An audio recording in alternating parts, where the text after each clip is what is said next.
your approach. And I gather you said that when you get a new client, you want them to have some sense of what they're in for in working with you, what your approach is going to be. And so this comes out in the chapter that you titled "The Footstool and the Clock Tower." Oh, yeah. Right. And in there, I'm not sure I remember the clock tower as well as I remember the footstool. The footstool image is just so powerful.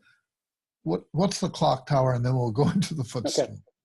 Well, you need the footstool to explain the clock tower. So let me start with the footstool. So I use a yellow legal notepad. It's kind of like my tool of choice. And so when I meet a new client, I want them to know how I work, because they want to know, what are we going to do in therapy? Because so many people, they know they want to talk to somebody and they know that therapy is probably pretty good, but they have no idea how therapy really works, which is one of the reasons why I wrote this book, because the work that we do is so private. You don't talk about it the way you talk about other, work that other people do.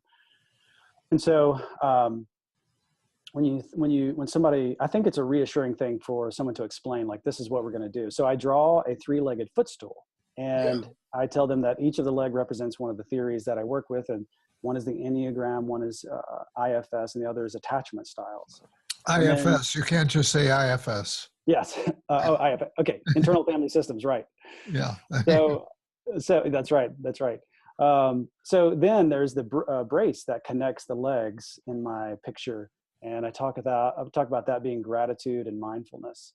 And one of the things that for me personally, I've discovered is that gratitude is probably the number one thing that anyone listening to your podcast, if they don't have a daily gratitude practice, that's the number one thing they can do to help themselves have a healthier mind and be happier. Yeah. We can talk a little bit later about the 3 blessings exercise by Dr. Seligman if you wanted to. But so I talk about that brace being gratitude and mindfulness, and encourage them to start a gratitude practice. And then the top part of that stool relates to spirituality. And people that come to see me don't often talk about spirituality. Some will talk about their problems they've had with spirituality growing up or whatever.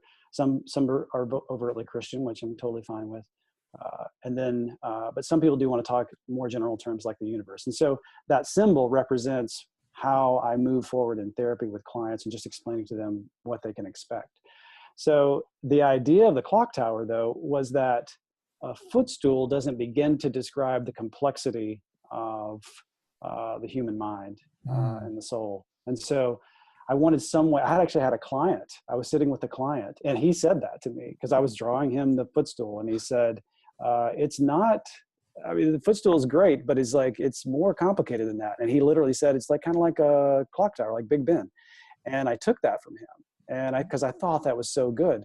And so if you think about, you see this clock tower, you see the face of the clock tower, and, it tells the time, Big Ben, it's this huge clock, and it's really beautiful and ornate and all the crystal and the face.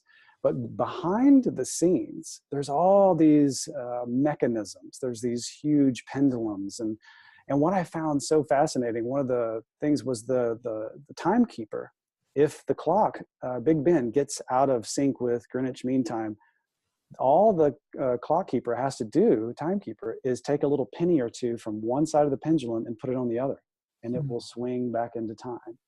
And I just thought that is such a great analogy for how sensitive our psyche is, both in the conscious and in the unconscious realm.